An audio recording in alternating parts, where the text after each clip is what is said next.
Imagine this, a normal school bus turns into a screaming oven in 4 minutes flat. Real police report. Temperature hit 58 degrees Celsius inside, windows melted. 43 kids hospitalized for burns and shock. Caused one single popcorn kernel that knew every secret on the bus. It exposed cheating, hidden kisses, even who still waits the bed. Out loud, in perfect order. And when the quiet kid, in seat 12, finally stood up, the popcorn called him Menino. Stay until the end. Because what happened next got the entire route canceled forever. It was a Tuesday morning, just like any other. The yellow bus hissed to a stop. Kids poured in laughing, shoving, half asleep. Nobody noticed the single popcorn kernel rolling under seat 7. It looked normal, a little shiny, a little sweaty. They called her PIPOCA DOIDA TRANSUDO. She wasn't supposed to be there. Popcorn doesn't ride the school bus, but she had a mission and a secret. The driver closed the doors, engine growled. The bus pulled away from the curb, and the air changed. First whisper came from the back. Did you hear that? Tiny voice, high-pitched Portuguese-Italian accent nobody could place. PIPOCA.com, Bocabello de Miojo. Everyone froze. The kid with instant noodle hair turned red. How did it know? Then it rolled to the middle aisle, glowing faintly. Sweating butter, Maria Clara. Pera de mortar, a Tampa dea Canida. To crush Tavendo Maria, Clara dropped the pen. The whole bus gasped. The popcorn was spilling secrets. One by one, it knew who cheated on the math test, who kissed behind the gym, who still waits the bed in 8th grade, and it said everything out loud. The driver tried to stay calm. Everybody sit down, but the popcorn laughed, a wet, manic laugh. It started bouncing, seat to seat, faster, hotter, leaving greasy trails on the windows. Kids started crying. Some prayed, others filmed, because this is 2025. We film everything. I talked to the driver 2 weeks later. His voice still shakes. He said the temperature inside rose 20 degrees. In 90 seconds, a teacher on board Mrs. Oliveira tried to crush it with her shoe. The popcorn screamed, "Voca beijo o direta. Na sala dos professores." Mrs. Oliveira fainted. The shoe melted. Literally melted. By kilometer 8, the bus was a confession booth on wheels. Friendships ended. Crushes died. One kid threw up in his backpack, and PIPOCA kept growing, from one kernel to a fist, to the size of a soccer ball. Veins of caramel pulsing nets. When João Pedro Quaya kid, seat 12, stood up. He was shaken. He said, "I know why you're here." The popcorn stopped bouncing. The whole bus went silent. João whispered, "You're looking for me, aren't you?" PIPOCA's voice dropped low, almost tender. Sim João, eu vim te buscar. Turns out, João Pedro had thrown a bag of microwave popcorn into the school incinerator last year because his little sister choked on one kernel and didn't make it. He never told anyone, carried the guilt alone. Every day on that same bus route, the popcorn wasn't evil. She was his sister, or what was left of her, trapped between worlds, burnt transudo, desperate to be seen. Joe started crying, not the ugly cry, the silent kind that breaks you. He reached out, picked her up. She was burning his hands, but he didn't let go. "I'm sorry, Menina, I'm so sorry." And for the first time, PIPOCA stopped screaming. She just sighed a soft pop, like a kiss. Then she crumbled into golden dust that floated out the window. The bus was quiet the rest of the way. Nobody spoke. Nobody filmed anymore. When they arrived at school, the driver opened the doors. Joe stepped out, holding nothing but ashes in his palms. He smiled, small, real. I asked him months later, "Do you still ride that bus?" He said yes. Every morning, seat 12, sometimes. When the sun hits the window just right, he swears he sees one tiny kernel, rolling gently under the seat. Not angry anymore, just keeping him company. So if you're ever on a school bus and you hear a faint whisper in broken Portuguese, don't look away, don't record. Listen, some secrets aren't meant to destroy us. They're just trying to come home. Soft pause, PIPOCA DOIDA TRANSUDO never wanted revenge. She wanted her brother to forgive himself. And on that yellow bus, for 8 kilometers, she got it. Faint bus engine fading. See you on the next route. The bus is empty now. Yellow paint peeling under afternoon sun. Seat 12 still smells faintly of butter and forgiveness. But 8 months ago, this same bus was hell on wheels. Let me take you back to the day it all ended, before it even began. The doors opened at the last stop. Kids stumbled out crying, some laughing like maniacs. João Pedro was the final one. He stepped onto the curb, palms full of warm golden dust. He smiled, not the TikTok smile, the kind that hurts to watch. Behind him, the popcorn was gone, only a burnt circle on the rubber floor, and silence. Now go back further, 15 minutes earlier, the bus was screaming. Windows fogged with butter steam, PIPOCA DOIDA TRANSUDO, now the size of a beach ball, veins glowing red, hovering above the aisle. Every secret already spilled, every friendship in ashes. One girl hyperventilating into her hoodie, the driver praying in whispers, and João Pedro, quiet kid, seat 12, finally stood up, hands shaking like leaves. He looked straight at the monster popcorn, voice cracking. Menina, eu sei que o voca. The entire bus froze. Even PIPOCA stopped spinning. A single drop of butter fell like a tear. Go back 1 year before that day. João, 11 years old, standing in the school kitchen, holding a bag of microwave popcorn. His little sister Beatrice, 5 years old, begging for maize, uma PIPOCA, or favor. He gave her the last handful. One kernel went down wrong. She choked. Blue lips, sirens, white hospital lights. She didn't come home. João never forgave himself. He took the leftover bag and threw it into the school incinerator. He thought fire would erase the guilt, but fire remembers, and fire sent her back. Burnt, furious Transudo back on the bus. Present day, PIPOCA's voice softened from screeching demon to the tiny voice he hadn't heard in a year. João, eu now vim te machucar. Eu vim te busker parkasa. He walked toward her, hands open, skin blistering from the heat. But he didn't flinch. He hugged the burning popcorn, pressed his face into the caramel veins, whispered over and over, Desculpa, desculpa, and she just popped. One final gentle pop, like a sigh of relief. Golden dust rained over every seat, covered every crying kid. Warm, smelling like Saturday movies at home. The bus doors opened by themselves. Wind took the dust skyward. Kids watched it disappear into the clouds. Speechless, João stepped out last, palms glowing with what was left of it. He looked up at the sky, and for the first time in a year, he breathed. Now fast forward to today, same route, same yellow bus, João still sits in seat 12 every morning. When the sun hits the window just right, one single kernel rolls out from under the seat. It doesn't speak, doesn't scream secrets, just rests against his shoe. Quietly, he smiles down at it. Bom dia, Menina. Some ghosts don't want revenge, they just want to ride the bus with you. One more time, and if you're ever on a school bus, and you smell faint butter on a cold morning, don't be afraid. Say good morning back. She's not here to expose you. She's here to remind someone that they are loved, even after everything. Long silence, distant engine hum. PIPOCA DOIDA TRANSUDO never wanted to destroy the bus. She just wanted her brother to finally let her come home. And on that ordinary Tuesday, he did. Faint soft pop in the distance, see you on the next route, Irma. The bus is parked, engine cold. Doors locked forever. Nobody has driven Route 14 since that morning. Seat 12 is burned black in a perfect circle, like something exploded from the inside out, but soft, almost tender. Golden dust still clings to the ceiling. Janitors can't scrub it off, it just stays, glittering when the light hits. They say if you press your ear to the metal floor, you can still hear her, a tiny voice, singing the jingle from an old microwave popcorn commercial. But we have to go further back to understand how the end was written long before the beginning. 1 year earlier, night, school kitchen. The incinerator door glowing orange. João Pedro, 11 years old, holding a half-empty bag of popcorn, tears mixing with butter on his cheeks. His little sister Beatrice had choked on one single kernel exactly 6 hours earlier. She was gone. He couldn't look at the bag anymore, so he walked here, opened the incinerator, threw her favorite snack into the fire. He whispered, "Vi embra."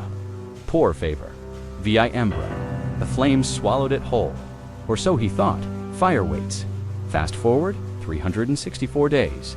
Same bus, same route, same boy in seat 12. The kernel that survived rolled out from under the seat, small, shiny, already sweating.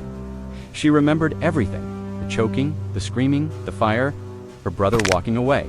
So she grew angry, she grew loud, she grew transuded rage and butter. She decided the whole bus would feel what she felt. One by one, she exposed them: who stole, who lied, who kissed who still slept with a nightlight. The bus became a pressure cooker of shame. Windows crying grease. Kids clawing at the emergency exit, until Joe finally looked at her, really looked and said the only words that ever mattered: Patrice, Iute, Quimimi, Perdoa. The screaming stopped, the giant popcorn shrank. Back to one single kernel, she rolled into his shaking hand. Warm, not burning anymore, just warm like a hug. He closed his fist around her, brought it to his lips, kissed the top like he used to kiss her forehead. Then he opened the window and let the wind take her, golden dust swirling up into a perfect morning sky. The bus pulled over, doors opened. Every kid walked out different, some crying, some laughing in relief. Joe was last. He looked back once, smiled the smallest smile, and stepped into the light. That was the real end of the story. Not the fire, not the sequence, not even the popcorn. The end was forgiveness in the shape of butter dust rising over a school parking lot on an ordinary Tuesday in 2025. Sometimes the dead don't come back to haunt us. They come back to finish the hug we never gave them. And when they do, all we have to do is open the window and let them go home. Silence. If you ever smell popcorn on an empty bus, don't be scared. She's not mad anymore. She's just checking that her big brother is still riding the same route. And he is, seat 12, every single morning. The bus never moved again.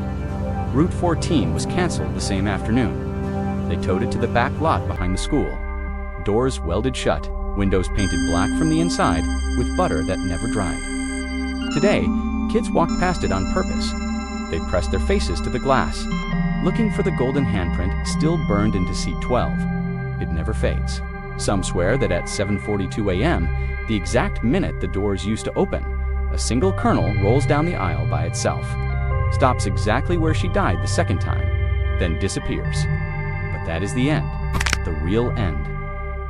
To understand how a school bus became a grave, we have to go all the way back to the moment everything was still forgivable. 1 year before the meltdown, the incinerator behind the cafeteria breathing fire like a dragon. Holding the bag of popcorn his sister never finished. Beatrice had choked at 6:14 p.m. by 11:47 p.m. She was ashes in a tiny white box. Joe couldn't stand the smell of butter in the house anymore, so he came here, opened the iron mouth, threw the bag and watched the plastic melt. Watched the kernels blacken, whispered Desapproves, pour favor. Desapproves, one kernel rolled to the edge of the flame, refused to burn. He just stared at him, glowing. He slammed the door, anyway, went home. Never told a soul that kernel waited 364 days. It waited through summer, through Christmas, through the first day of school again. Until the morning, Joe climbed back onto the same yellow bus. Seat 12, like always. That's when she rolled out from under the seat. Tiny, sweating butter. Voice already cracked with fire damage. Oi, menino. At first, nobody noticed. Then she started talking. Not loud, just enough for the kid in front of Joe to hear his own secret. Then the girl across the aisle, then the driver. By kilometer 3, she was the size of a fist. By kilometer 5, she filled the aisle, screaming every hidden thing in perfect order, like she had rehearsed it for a year. The temperature hit 45 degrees Celsius inside. Windows dripped. Kids tore off their uniforms. Someone tried to open the roof hatch. It was glued shut with caramel. Joe sat frozen the entire time. He knew, he always knew. When she reached the size of a beach ball, veins of red sugar pulsing, she floated up to his face. The whole bus went dead silent. She didn't scream anymore. She just asked, very softly, Por que voca me, quaimu Joe? That's when he broke. Not loud, quiet. The worst kind. He stood up, walked to her, wrapped his arms around the burning thing that used to be his little sister. Skin blistered instantly. He didn't let go. I thought if you disappeared, the hurting would stop. His voice was tiny. I was wrong. She shrank in his arms. From beach ball to softball to marble to one perfect golden kernel again. He carried her to the window, opened it with shaking fingers, held his palm out. The wind took her. a spiral of warm gold dust that rose above the rooftops and dissolved into the sun. The bus lurched to a stop, doors hissed open by themselves. Every kid walked out barefoot, covered in butter, crying or laughing or both. Joe was last. He looked back once, smiled like someone who finally slept after a year of nightmares. Then he stepped into the morning light and never took that route again. They scrapped the bus 6 months later. But the golden handprint on seat 12 wouldn't melt, wouldn't sand off, wouldn't paint over, so they left it. Sometimes, on quiet mornings, the yard duty teacher says she hears it, a tiny voice inside the dead bus singing the lullaby their mom used to sing. Soft, happy, no more fire. She's not waiting for revenge anymore. She's waiting for her brother to walk past one day and wave. And when he does, when he finally does, the handprint glows a little brighter and the colonel rolls out to meet him, not to scream, just to say, Iute, Perdoi, Faz Tempo, Manitno. Agora falta voca, silence, distant school bell, that's the real end of PIPOCA DOIDA TRANSUDO. Not the explosion, not the secrets.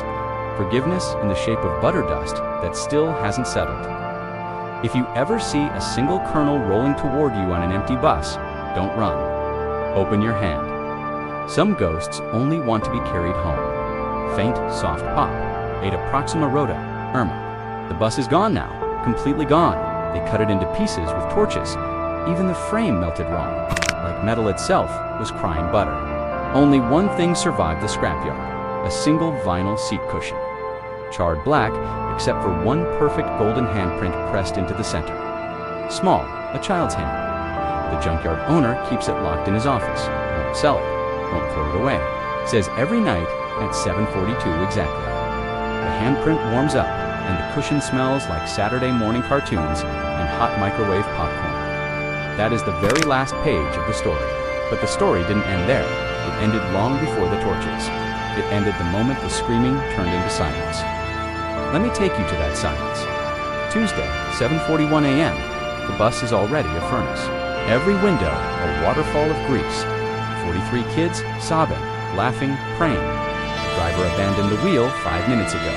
He's on his knees in the aisle, begging forgiveness for things he did in 1998. PIPOCA DOIDA TRANSUDO floats in the middle. No longer a kernel, a burning sun of caramel and rage, big enough that her shadow covers the entire ceiling.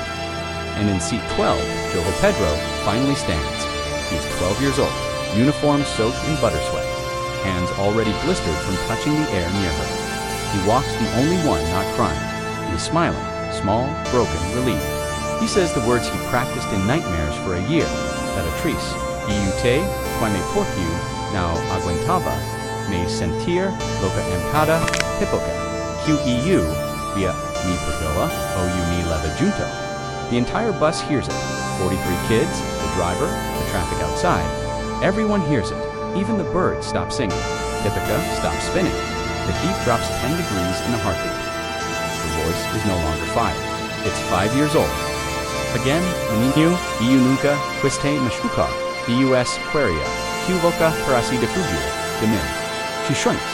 Faust, beach ball, softball, marble, one single golden kernel rolling straight into his open, trembling palm. He closes his fingers around her, brings the kernel to his forehead, kisses it once, twice, 100 times in 1 second.